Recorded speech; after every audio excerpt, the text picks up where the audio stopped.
திருவண்ணாமலை மாவட்டம் ஜவ்வாது மலை பகுதியில் நேற்று இரவு கனமழை பெய்ததால் செண்பகத்தோப்பு அணையிலிருந்து வினாடிக்கு 2100 கன அடி தண்ணீர் திறந்து விடப்பட்டு வருகிறது. விவரங்களோடு இணைகிறார் செய்தியாளர் கௌரிசங்கர். தற்போது ஜவ்வாது மலை சுற்றுவட்டாரத்தில் மழை தொடர்ந்து வருதா? செண்பகத்தோப்பு அணைக்கான நீர் வரத்து மற்றும் வெளியேற்ற நிலவரம் என்ன? பெஞ்சல் புயல் காரணமாக ஒரே வாரத்தில் செண்பகத்தோப்பு அணை இரண்டாவது முறை திறக்கப்பட்டுள்ளது. பெஞ்சல் புயல் கடந்த மாதம் 30ஆம் தேதி இரவு கரையை கண்டது. 1ஆம் தேதி அதிகாலை ஜவ்வாது மலையின் அதிக கனமழையால் செண்பகத்தோப்பு அணை திறக்கப்பட்டது. 3500 கன அடி திறக்கப்பட்டு 7 மதகுகளும் திறக்கப்பட்டது.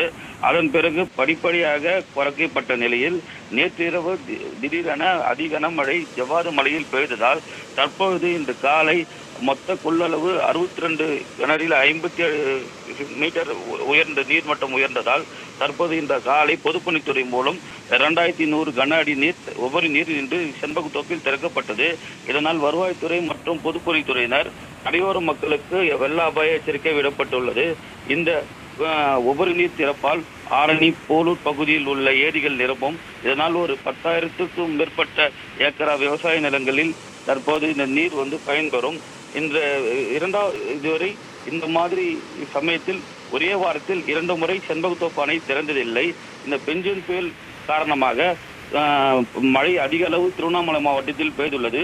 குறிப்பாக ஜவ்வாது மலையில் சராசரியில் 22 சென்டிமீட்டர் மழை பதிவாகியுள்ளது.